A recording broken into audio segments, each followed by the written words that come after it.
इस रोमांचक कहानी की शुरुआत होती है बर्फीले एरिया के अंदर एक कार को दिखाते हुए, जिसमें कई सारे फ्रेंड्स बैठे हुए थे और वो जा रहे होते हैं अपने वेकेशन के लिए। उनमें से 3 लड़के और 2 लड़कियां थी, जिनका प्लान बना होता है कि वो एक फार्म हाउस में जाएंगे, वो भी ऐसा फार्म हाउस जो बर्फीले इलाके के एकदम बीचों बीच था। एक्चुअल में वो फार्म रिवर नाम की लड़की के फादर का होता है और उस एरिया का नाम स्नो फॉल्स था। सभी बहुत ज्यादा एक्साइटेड थे क्योंकि ये उनका पहला कंबाइंड वेकेशन होने वाला था। पर जैसे ही वो रास्ते पर ट्रेवल करते रहते हैं तो उनकी कार के अंदर रेडियो बजना स्टार्ट हुआ। वो रेडियो साफ बता रहा था कि रिवर फॉल्स नाम की जगह पर बिल्कुल मत जाना, वहाँ पर इतनी बर्फबारी हो रही है और कुछ जानवरों के अंदर अजीब पैटर्न देखा गया है। ऐसा लग रहा होता है कि वो पॉसेस हो चुके हैं, इसलिए इंस्ट्रक्शंस दिए जाते हैं कि उस जगह पर बिल्कुल कदम ना रखें। पर वो सारे दोस्त इसे एक प्रैंक समझकर इग्नोर कर देते हैं और सीधा निकल पड़ते हैं उसी स्पॉट की तरफ। जैसे तैसे बर्फीले इलाकों से निकलने के बाद आखिरकार वो उस फार्म के सामने आ गए और सब काफी चौंक गए थे कि रिवर के फादर का फार्म बहुत ज्यादा बड़ा है। यहाँ का इंफ्रास्ट्रक्चर इतना अच्छे से डिजाइन किया गया है कि कोई भी देखकर खुश हो जाए। रिवर जल्द से जल्द सभी को अंदर लेकर जाता है और उन्हें कंफर्टेबल होकर अपने अपने कमरे चूज करने के लिए बोलता है,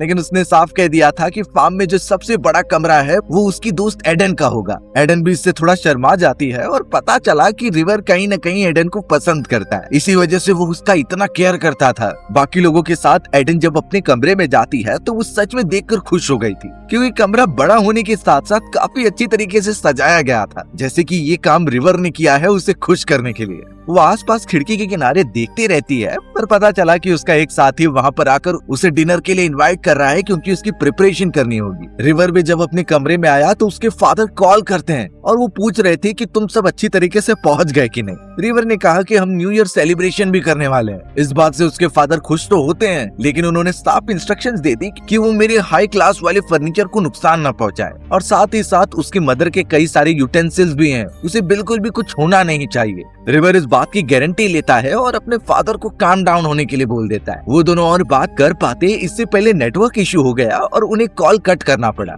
पर अब रिवर अपने बाकी दोस्तों के साथ तुरंत आ जाता है और डिनर की तैयारी करने लगता है। सभी बहुत ज्यादा वहाँ पर खुश थे और एक रात वो इतनी अच्छी तरीके से बिताते हैं जैसे यही उनके लिए हेवन है। साथ में खाना बनाने के साथ साथ वो हॉट वाटर बाथ भी करते थे, यानी उतने बर्फीले वाले इलाके में गर्म पानी का पॉन्ड बनाना और उसके अंदर आराम से एंजॉय करना। वो नाइट इसीलिए स्पेशल थी क्योंकि वो न्यू ईयर सेलिब्रेट कर रहे थे। नया साल शुरू होने वाला था तो इसकी जोर शोर से पार्टी तो बनती ही है। कई सारे ड्रिंक्स और कई सारे खाने की चीजें वो बहुत ज्यादा शेयर करते हुए खा रहे थे। पर अचानक ईडन एक साइड में चली जाती है, जिसे देखकर रिवर उसके पास आ जाता है और पूछने लगता है कि तुम नॉर्मल हो कि नहीं। हमें यहाँ पर पता चला कि ईडन का प्रीवियसली एक बॉयफ्रेंड हुआ करता था, जिसने ईडन को डंप कर दिया और उससे ब्रेकअप कर लिया। तब से लेकर कुछ महीने बीते हैं जब ईडन बहुत ज्यादा रूखी सूखी रहती है, लेकिन रिवर ये बात जानता है, इसलिए वो चाह रहा था कि ईडन उसके साथ आ जाए। और देखकर लगता है कि ईडन भी कहीं न कहीं रिवर के यहाँ पर इंटरेस्ट दिखा रही है। अब एंजॉय करते हुए अचानक उनके एक दूसरे फ्रेंड का कॉल आ गया जो यहाँ पर नहीं आ पाया था। सभी लोग एकजुट हो जाते हैं उस फ्रेंड से बातचीत करने के लिए और लग रहा था कि वो इम्पोर्टेंट मेंबर है इस पूरे ग्रुप का। उस फ्रेंड ने तो साफ पूछ लिया कि तुम एंजॉय कर रहे हो कि नहीं। सभी ने अपने एक्सपीरियंसेस बताए कि उन्होंने किस किस तरीके से यहाँ एक्सप्लोरेशन की है, यानी उनका ये ट्रिप बहुत ही ज्यादा हैपनिंग जा रहा है। पर आखिरकार ये कब तक चलेगा और कुछ ही समय में क्या पूरे ग्रुप की लाइफ खतरे में पड़ जाएगी, ये थोड़ी देर में पता चल जाएगा। अब बाहर की तरफ बर्फबारी बहुत ज्यादा हो चुकी थी। काफी अमाउंट में बर्फीली हवाएं भी चल रही होती है, जिसमें से किसी को भी बाहर जाने का मन नहीं कर रहा था। सभी अंदर ही बैठकर उसका एंजॉय कर रहे होते हैं। अब अचानक उनका एक साथी बड़े से बकेट में काफी सारी बर्फ भर कर लेकर आ जाता है। उसने तो सभी को आइडिया दिया कि अपनी अपनी ड्रिंक में ये बर्फ डालकर उसे खाओ, इसका एक्सपीरियंस बहुत ज्यादा अच्छा है। पहले तो सबको लगा कि ये कौन सी बचकानी हरकत कर रहा है, लेकिन जब सब ट्राई करने लगे एक एक करके और उस बर्फ को अपने ड्रिंक के साथ खाते हैं तो उन्हें सच में उसका टेस्ट बहुत ही ज्यादा कूल लग रहा था। इनफैक्ट रिवर भी कहने लगा कि ये डिश तो एकदम नई है, आखिरकार हमें ये सारी चीजें पहले क्यों नहीं पता चली। सभी लोग उस बर्फ वाले ड्रिंक को बहुत एंजॉय करते हैं और खाने पीने के बाद सोने के लिए आगे बढ़ गए। रिवर अकेला था जो उस जगह को साफ कर रहा होता है, क्योंकि उसने अपने फादर को प्रॉमिस किया था कि पूरी जगह अच्छी तरीके से रखेगा। वहीं अब हमें एडन दिखाई गई जो अपने कमरे में बैठकर रो रही होती है। भले उसका बॉयफ्रेंड उसे छोड़कर चला गया है और अब वो सिंगल है, लेकिन वो उस रिश्ते को भुला नहीं पाई थी। उसे बहुत ज्यादा दर्द हो रहा था और वो चाह रही थी कि वो रिलेशनशिप में वापस आ जाए, लेकिन देखकर लगता नहीं कि ये अब इतना आसान होने वाला है। अब अचानक पूरे घर के अंदर इलेक्ट्रिसिटी चली गई थी और चारों तरफ अंधेरा हो गया होता है। सभी लोग काफी डर रहे थे और फिर रिवर बाहर जाके चेक करके आया, जिस पर वो बताने लगा कि जनरेटर में फ्यूल खत्म हो चुका है, इस वजह से तो अब इलेक्ट्रिसिटी आएगी ही नहीं। रिवर की जो बाकी फीमेल फ्रेंड थी वो कहने लगी कि अब तो बर्फीली हवाएं घर के अंदर भी घुसने लगी हैं। विदाउट हीटर की वो आखिरकार सरवाइव कैसे करेंगे। उन सभी का ठंड के मारे हाल बेहाल होने लगा था। तब जाकर रिवर उन्हें एक आइडिया देता है कि हम अगर खिड़की दरवाजे बंद कर लें और बिल्कुल भी ठंडी हवा ना आने दें तो हो सकता है कि गर्मी बढ़ती चली जाए। सभी को ये ठीक लगता है, इसीलिए वो खिड़की दरवाजे बंद कर देते हैं। रात को सोते समय वो सब कई सारी चीजें एंजॉय कर रहे थे, लेकिन उनका ये स्नोवी एरिया पर वेकेशन अब धीरे धीरे काफी डरावना होता जाएगा। सुबह होते ही और ज्यादा ठंडी बढ़ गई थी और सभी को हीटर चाहिए था। तो अब जनरेटर ना चलने की वजह से सभी ने यही डिसाइड किया कि वो यहाँ से निकल जाएंगे। लेकिन जैसे ही रिवर का एक साथी बाहर जाकर देख कर आता है तो वो कहने लगा कि सड़क पूरी तरीके से बर्फ से ढक चुकी है, अभी तक उसे किसी ने साफ नहीं किया, यानी कि हम अपनी कार लेकर जा भी नहीं सकते। ये सुनते ही बाकी सब काफी डिसअपॉइंटेड हो जाते हैं, क्योंकि इलेक्ट्रिसिटी पहले से ही चली गई है और अब वो चाह कर भी यहाँ से नहीं जा सकते थे। रिवर ने तो एक और शॉकिंग चीज बताई कि अब तो लकड़ियां भी खत्म हो रही हैं, यानी जिस तरीके से वो आग जला रहे हैं और अपने बॉडी को गर्म रख रहे हैं, कुछ टाइम बाद वो भी नहीं कर पाएंगे। एक फ्रेंड ने तो रिवर को डायरेक्टली यही सलाह दी कि हम कार के अंदर जो फ्यूल मौजूद है उसे जनरेटर के अंदर डालकर इलेक्ट्रिसिटी वापस ला सकते हैं। पर रिवर ने इसके लिए साफ मना कर दिया, क्योंकि अगर सड़क पर से स्नो हट जाएगी तो वो कार लेकर जा सकते हैं, पर अगर कार में फ्यूल ही नहीं रहेगा तो वो आगे कैसे बढ़ेंगे। यानी धीरे धीरे वो सब एक जगह पर फंसते जा रहे हैं। अब वो सारे फ्रेंड्स एक साथ मिलकर ड्रिंक करते हैं, क्योंकि उन्हें ऐसा लगता था कि अल्कोहल पीने से बॉडी गर्म होती है। पर एडन ने जब ये सारी चीजें सुनी तो वो कहने लगी कि तुम अल्कोहल मत पियो, इससे तुम्हारी बॉडी गर्म नहीं होती बल्कि तुम्हें और ज्यादा प्रॉब्लम होगी आगे चलकर। एडन दरअसल एक मेडिकल स्टूडेंट थी और उसने ये सारी चीजें पढ़ी होती हैं। पर रिवर के फ्रेंड्स ये सारी ज्ञान की बातें सुनकर बिल्कुल रिएक्ट नहीं करते, वो तो अल्कोहल पीते ही रहते हैं। एडन को इससे तो थोड़ा बुरा लगता है। अब रात को सोते दौरान पता चला कि एडन उठकर रोने लगी है, शायद उसने कोई बुरा सपना देखा है या फिर अपने पास को लेकर काफी चिंतित है। रिवर ये आवाज सुनकर तुरंत ही उठ गया और ईडन को जाकर समझाने लगा कि तुम क्या सोच रही थी। तब ईडन बताती है कि मैं अपने मदर को याद कर रही थी, वो बचपन में जिस तरीके से मेरा ख्याल रखती वो कभी भूल नहीं सकती। पर अब एडन की मदर काफी दूर जा चुकी हैं, यानी कि वो कुछ साल पहले गुजर गई थी। रिवर तो एडन को संभालता है और कहता है कि मैं तुम्हारे साथ हूँ।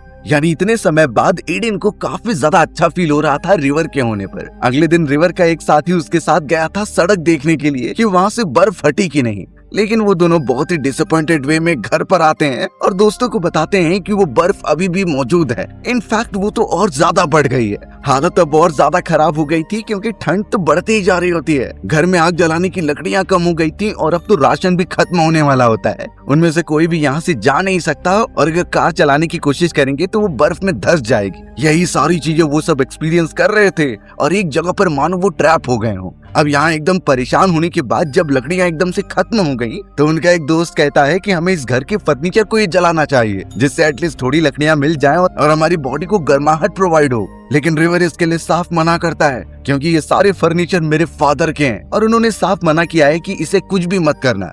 तो अब ऑब्वियस बात है कि वो सब फर्नीचर को कुछ नहीं कर सकते। अब तो उनके पास खाने पीने की चीजें भी खत्म हो गई थी। इस वजह से उनका एक साथी भूख मारने वाली दवाई लाया था, जिसे कि वो सभी को दे देता है और वो एक एक खा लेते हैं। खैर इससे उन्हें ज्यादा देर तक भूख तो नहीं लगेगी, लेकिन ठंड तो इतनी ज्यादा लग रही थी कि उनमें से कोई कंट्रोल नहीं कर पा रहा था। तुरंत ही उन लोगों ने बर्नर ऑन किया और उसमें जितनी भी गैस बची हुई थी उससे आग जलाने लगे। गर्माहट मिलने से उन्हें अच्छा लगता है। पर रिवर का एक साथी यही बोल रहा था कि अगर मैं खुद को जला लूं तो इस कमरे में गर्माहट और बढ़ जाएगी। सभी को लगा कि वो एक मजाक कर रहा है, लेकिन तभी बेन नाम का वो लड़का अपने हाथों को फ्लेम्स के ऊपर रख देता है। कुछ देर तक वहीं रहने के बाद वो बुरी तरीके से जल रहा था। सभी लोगों ने बेन को साइड में हटाया और पता चला कि उसके हाथ बुरी तरीके से घायल हो चुके हैं। ईडन तुरंत ही बेन के हाथों पर पट्टी बांधती है और उसे पागल कहती है कि आखिर वो क्या सोचकर ये कर रहा था। लेकिन बेन इसका ज्यादा कुछ रिप्लाई नहीं देता, जैसे वो खुद के ऊपर ही कंट्रोल खो बैठा था। अब वो सारे दोस्त एक साथ बैठकर जब रेडियो सुन रहे थे तो उस पर एक न्यूज सुनाई गई और बताया गया कि आसपास के एयरलाइंस ने अपनी प्लेन उड़ाना भी बंद कर दिया है, क्योंकि बर्फबारी अब इतनी ज्यादा बढ़ चुकी है कि लोग ट्रेवल ही नहीं करना चाहते। सभी अपने घर के अंदर रिसोर्सेस इकट्ठा करके बैठे हुए हैं। पर यहाँ रिवर और उसके दोस्तों के पास तो कुछ भी नहीं था। उस मोमेंट पर ईडन उन्हें समझाती है कि ये बहुत ही वर्स्ट कंडीशन है, अगर ठंड और भी बढ़ती जाएगी तो हमारी बॉडी एकदम सुन्न पड़ सकती है और एट द एंड वो उस कंडीशन में पहुंच जाएगी जहाँ पर हम हेलुसिनेट करने लगेंगे, यानी हमें वो चीजें दिखाई या महसूस होंगी जो एक्चुअल में एग्जिस्ट नहीं करती और वो हमारे अंदर एक डर की तरह मौजूद होंगी। खैर पहले तो एडन की बातों पर कोई भी भरोसा नहीं कर रहा था, लेकिन तब रिवर कहता है कि शायद ये सारी चीजें उस बर्फ की वजह से हैं जो हमने बाहर से लेके आकर अपनी ड्रिंक में मिलाकर पी थी। उसका साथ देते हुए उसकी एक और दोस्त कहने लगी कि शायद ये उसी की वजह से हो सकता है, क्योंकि हमें पहले ही वार्न किया गया था कि उस बर्फीली जगह पर एक वायरस फैला हुआ है जो जानवरों को एकदम से पागल बना दे रहा है, क्योंकि बर्फ खाने के बाद उनके पेट में कुछ अजीब सी गुड़गुड़ाहट हो रही थी। अब किन चीजों पर भरोसा किया जाए ये बिल्कुल भी समझता नहीं, लेकिन ये बात तो साफ है कि उस जगह पर कुछ अजीब सा होने वाला है। एडन तो अपने कुछ फ्रेंड्स को दोनों पॉसिबिलिटीज के बारे में बताती है कि उस बर्फ में भी कुछ हो सकता है और उसी के साथ साथ हम हेलुसिनेट भी कर सकते हैं, इसलिए हम में से सभी को एकदम चौकन्ना रहना होगा। रिवर अब ये सारी बातें सुनने के बाद अपने कमरे में आ जाता है। बाहर अभी भी बर्फबारी चालू थी, लेकिन उन्हीं सारी चीजों के बीच हम एक स्नोमैन देखते हैं जो कि थोड़ी दूरी पर बनाया गया था। अब रिवर जैसे ही दूसरी तरफ मुड़ा तो पता चला वो स्नोमैन जिंदा होकर उसकी खिड़की के पास आ गया है और लगातार उस पर सर मारकर उसे तोड़ता जा रहा है। बेचारा रिवर इतना ज्यादा घबरा गया कि वो पीछे जाकर चिल्लाने लगता है। उसे ऐसा ही लग रहा था कि वो स्नोमैन जिंदा होकर उसे मार देगा, पर उसकी आवाज सुनकर जब सारे लोग वहाँ आते हैं और ईडन भी पहुँच गई तो वो रिवर को समझाती है कि ये सब हेलुसिनेशन था और ये सब तुम्हारे दिमाग की वजह से हो रहा है। यानी एडन ने जैसा बताया था सेम वैसा ही होता है, सभी अजीब तरीके की चीजें हेलुसिनेट कर रहे हैं। सुबह होते ही जब कंडीशन को देखकर सभी इकट्ठा हो रहे थे तो उनमें से कुछ लोग यही कहते हैं कि हमें एक दूसरे को अपने फियर के बारे में बता देना चाहिए, जिससे कि आगे चलकर अगर वो हेलुसिनेट करे तो हम समझ जाएं कि ये रियलिटी में एग्जिस्ट नहीं हो रहा है। उस मेंबर की बातें सभी को अच्छी लगती हैं, इसीलिए उन्होंने डिसाइड किया कि वो अपने अपने मन के डर की बात सभी को बता देंगे। बट ये सारी चीजें डिस्कस वो कर रहे थे तभी पता चला उनकी एक फ्रेंड गायब है। जैसे ही उनकी नजर बाहर की तरफ गई तो पता चला वही फ्रेंड तो बर्फ के अंदर खड़ी हुई है, वो भी इतनी ज्यादा ठंडी में। सारे लोग तुरंत ही भाग कर गए ताकि उसे जल्द से जल्द घर के अंदर लेकर आया जाए। एक्चुअल में उसने तो अपना कोट भी नहीं पहना था, जिससे ठंड उसके बॉडी में घुसना तो पक्का है। उसकी हालत एकदम पतली हो गई थी और जैसे तैसे सभी उसे घर के अंदर लेके आकर कंबल के अंदर बांध कर रख देते हैं। अगर थोड़ी देर और रुक जाते तो शायद उसकी मृत्यु तय थी। अब तो किसी को भी नहीं समझ में आ रहा था कि ये ऐसा इसने क्यों किया। कई लोग यही बोलते हैं कि उस बर्फ का असर हम पर होने लगा है, तभी तो हम बार बार उसकी तरफ खींचे चले जा रहे हैं। यानी इस जगह पर रहना सच में खतरे से खाली बिल्कुल नहीं है। अब वो मेंबर जो कि उस लड़की को बचाने के लिए गया था वो ये बताने लगा कि वो लड़की क्या कह रही थी। उस लड़की का सिंपल यही जवाब था कि मुझे लगा कि बाहर गर्मी है और मुझे बहुत ज्यादा ठंड लग रही थी, इसलिए मैं तुरंत ही बाहर चली गई और मेरे बॉडी को एकदम अच्छा लग रहा था। जबकि रियलिटी तो ये होती है कि बाहर इतनी ज्यादा ठंडी थी कि बिना कपड़ों के हम ठंड के मारे मर जाएंगे। ये बातें अब ईडन भी सुन रही थी और धीरे धीरे उसे सब समझ में आ जाता है। वो बातें वो बताने लगी कि हेलुसिनेशन होना स्टार्ट हो गया है, यानी हमारा दिमाग ठंड की वजह से इतना ज्यादा थक गया है कि वो हमें ऐसे इंस्ट्रक्शंस दे रहा है कि बाहर गर्मी मौजूद है, जिस वजह से हम वहाँ चले जाएं और अपनी जान गंवा बैठे। ये सुनकर सभी एकदम डर रहे थे, लेकिन और भी ज्यादा सिंप्लीफाई तरीके से बताने के लिए ईडन ने उन्हें एक कहानी सुनाई। ये सच्ची घटना पर आधारित है जो कई साल पहले रशिया के एक खुफिया मिलिट्री अड्डे पर हुआ था। दरअसल जंग के दौरान वहाँ 5 कैदियों को पकड़ कर रखा गया होता है। इन्हें एक ही कमरे में रखा जाता और खाने पीने की चीजें दी जाती, पर वैज्ञानिकों द्वारा सिर्फ एक ही कंडीशन रखी गई कि इन 5 कैदियों को सोने ना दिया जाए। उन्हें उनके बिहेवियर पर एक्सपेरिमेंट जो करना था। अब ये कुछ दिनों तक तो चलता रहा और वो 5 कैदी बिना सोए काफी अजीब बिहेव करने लगे थे। जब ये चीजें और ज्यादा बढ़ गई और उनके दिमाग को शांति नहीं मिल रही थी तो वो कमरे के अंदर और भी ज्यादा जोर से चिल्लाने लगे। इतना चिल्लाते हैं वो 5 कैदी कि उनके गले ही फट गए। उन्होंने तो खाना भी बंद कर दिया था और नींद ना मिलने के कारण सबसे खतरनाक बात ये हुई कि उन्होंने अपने हाथों और मांस को खाना स्टार्ट कर दिया। इतना ज्यादा खौफनाक एक्सपेरिमेंट्स मानवता ने अपनी जिंदगी में कभी नहीं देखा था। पर इसका एक ही कंक्लूजन एडन बताती है कि ये सिर्फ हमारे दिमाग को शांति ना मिलने की वजह से होता है। अगर हमारा दिमाग एकदम से थक जाए तो वो हमें अपने आप ही ऐसे खतरनाक हेलुसिनेशन दिखाते रह जाएगा जिससे हम अपनी जान लेने पर मजबूर हो जाएंगे। ये सब सुनने पर उनमें से हर एक कोई इतना डर गया था और अब उन्हें लगने लगा कि अगली बारी उनकी है। रिवर भी एडन से पूछ लेता है कि तुम हमें ये सब क्यों बता रही हो। तब एडन का कहना यही था कि हो सकता है कि ये चीजें हमारे साथ भी हों और हम भी पूरी तरीके से हेलुसिनेट करके अपनी जान देने की कोशिश करें। खैर रिवर और उसका एक साथी ये चीजें बिल्कुल नहीं मान रहे थे और वो यही सोचते हैं कि यहाँ से कैसे निकला जाए। विली नाम की उस लड़के ने तो यही बोला कि मैं बाहर जाकर कार को चेक करूंगा कि वो चल रही है कि नहीं, जिसके बाद वो निकल जाएंगे यहाँ से। रिवर भी उसके साथ चला जाता है और दोनों अच्छी तरीके से कार की जांच पड़ताल करने लगे। बाहर ठंड तो और ज्यादा बढ़ती चली जा रही थी, पर अचानक अब हमें रिवर को दिखाया गया जो कार के फ्यूल वाले टैंकर में पाइप डालकर उसे बाहर निकाल रहा है और बर्फ के ऊपर फेंकता जा रहा है। यानी वो पूरी तरीके से फ्यूल को बर्बाद कर रहा था। जैसे ही विली की नजर उस पर पड़ी तो वो उसे रोकने लगा और पूछता है कि तुम ऐसा क्यों कर रहे हो, लेकिन रिवर कुछ कहता नहीं और कंटिन्यू करते रहता है। विली और रिवर के बीच में काफी फाइटिंग हो रही थी और अब जैसे तैसे वो उसे घर में लेकर आ जाता है। पूछने पर रिवर साफ कह रहा था कि मुझे खुद अंदाजा नहीं है कि मैं वो चीजें क्यों परफॉर्म कर रहा था। लगता है कि वो और ज्यादा बीमार पड़ता जा रहा है, यानी कि अब हेलुसिनेशन का असर धीरे धीरे और लोगों पर भी हो रहा है। अब वो लड़की जो बहुत ज्यादा बीमार पड़ गई थी बाहर जाने के बाद, उसके पेट में कुछ तो अजीब सा महसूस होता है, इसलिए वो धीरे धीरे उठकर सीधे वॉशरूम में चली जाती है। उसके पेट में उसे कुछ अजीब सा लग रहा था, इसीलिए उसने सामने मौजूद एक मिरर को तोड़ दिया और उसके नुकीले वाले हिस्से को लेकर अपना पेट काटने लगी, क्योंकि उसे अपने पेट में से वो बर्फ निकालनी थी जो उन्होंने कुछ समय पहले खाया था। इतनी बुरी तरीके से वो अपने आप को डैमेज करती है कि सारी बर्फ एक एक करके निकलने लगी। चौंकाने वाली बात होती है कि ये बर्फ अभी तक पिघली नहीं होती, शायद इसी में ही कुछ अजीब सी चीज मिली थी। अब जैसे ही विली को ये पता चलता है तो वो तुरंत ही वॉशरूम का दरवाजा तोड़कर अंदर घुसा। वो ये मोमेंट देखकर एकदम दंग रह गया कि उस लड़की ने अपनी क्या हालत कर ली है। जल्द से जल्द उसे बाहर लेके आकर वो उसके घाव पर पट्टी करते हैं और अच्छी तरीके से उसे सिल देते हैं। एडन और विली पूरी तरीके से शॉक हो गए थे कि ये उनके साथ क्या हो रहा है। जिसका डर था फाइनली वही होने लगा है और अब उन्हें भी तैयार रहना होगा, क्योंकि उनका दिमाग भी वैसे ही रिएक्ट करेगा। दूसरी तरफ रिवर भी एकदम पागल सा हो गया था। वो वॉशरूम में गिरे हुए खून को अच्छी तरीके से जमा कर रहा होता है। जब उनका दूसरा साथी पूछने लगा तो रिवर साफ जवाब देता है कि मुझे भी नहीं पता मैं क्या कर रहा हूँ, सिर्फ मुझे इसे जमा करना है और फिर पी जाना है। यानी अब रिवर और उस लड़की के दिमाग में पूरी तरीके से बर्फ हावी हो चुकी है, लेकिन इसके आगे जो चीजें होने वाली हैं उससे लगता नहीं कि उनमें से कोई जिंदा बच पाएगा।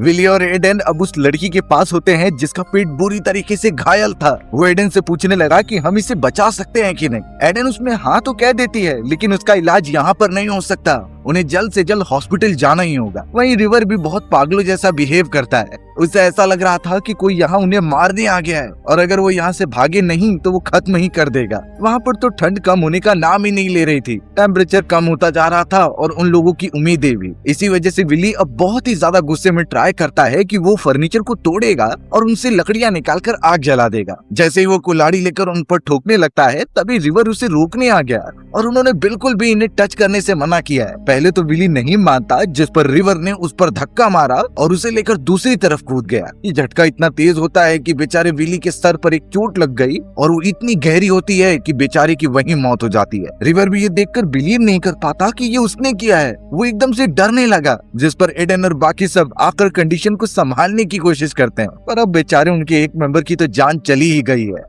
अब तो सभी लोगों के साथ साथ एडन को भी हेलुसिनेशन होने लगे थे और वो ये सोचती है कि जो फ्रेंड वीडियो कॉल पर बात कर रहा था वो कॉल करके यही बोलता है कि ये वायरस चारों तरफ फैल गया है और मुझे भी हेलुसिनेशन लगातार हो रहे हैं। एडन का एक दूसरा साथी तो बाहर जाकर मदद लेने का डिसाइड करता है, इसलिए वो अलमारी की तरफ कुछ कपड़े लाने के लिए चला गया। जैसे वहाँ पर कपड़े साइड कर रहा था तब ये खतरनाक हाथ उसके चेहरे पर आकर अटैक करता है।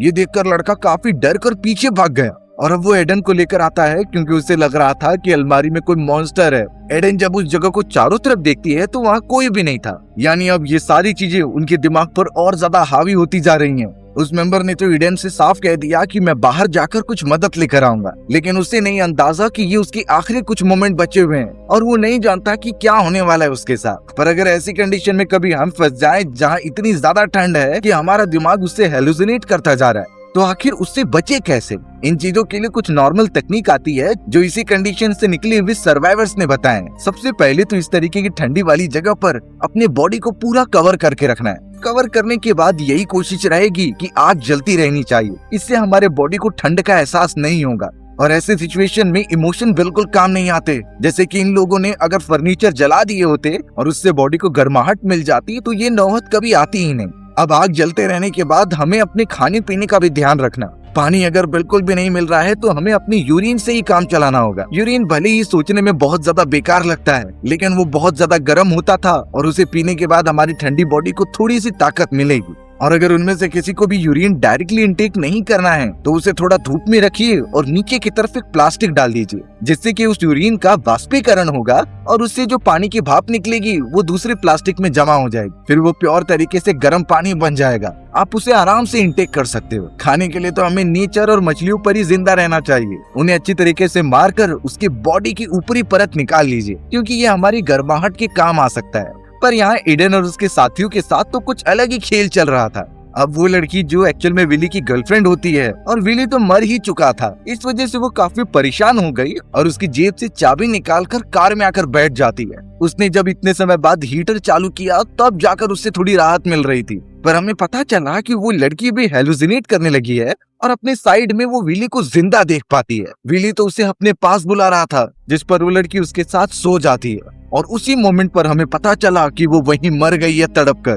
क्योंकि ना तो कार के अंदर कोई फ्यूल था और ना ही वहाँ का हीटर चालू हो रहा होता है। वहाँ पर तो ऑक्सीजन भी नहीं थी, जिस वजह से दम घुटने के कारण वो लड़की भी मर गई। थोड़ी देर के अंदर जब रिवर और एडन वहाँ पर पहुँचते हैं तो वो अपनी एक और फ्रेंड को खत्म होता हुआ देख रहे थे। दोनों एकदम से घबरा गए और सीधा घर के अंदर आ जाते हैं। एडन का यही कहना था कि वो भी हेलुसिनेट हो रही होगी, जिस वजह से उसने वो कर दिया जो नहीं करना था। अब तो उसे उस दोस्त की टेंशन होने लगी जो बाहर मदद लाने के लिए गया था। तो रिवर और एडन ये डिसाइड करते हैं कि वो खुद जाएंगे उसे देखने के लिए। बर्फीले वाली जगह पर जब दोनों चल रहे थे तभी एकदम दंग रह गए, क्योंकि वही साथी नीचे मरा हुआ पड़ा मिला था। चौंकाने वाली बात ये होती है कि उसने बिल्कुल कपड़े नहीं पहने थे और इसी वजह से ठंड के कारण वो खत्म हो गया। रिवर और एडन ने उसकी बॉडी पर कपड़े डाल दिए और काफी शॉक होकर घर में आते हैं। अब उन्हें यही डर लग रहा था कि वही दोनों बचे हुए हैं और अगर वो हेलुसिनेट होंगे तो क्या क्या चीजें हो सकती हैं, बिल्कुल एक्सपेक्टेड नहीं है। अब थोड़ी देर तक घर में रहने के बाद पता चला रिवर को कुछ हेलुसिनेशन हो रहे हैं और उसे ऐसा लग रहा था कि एडन उसे नहाने के लिए बुला रही है। इसीलिए बिना कुछ सोचे समझे वो वॉशरूम में चला जाता है। हमें दिखाया गया कि किसी ने उसे अंदर खींच लिया था।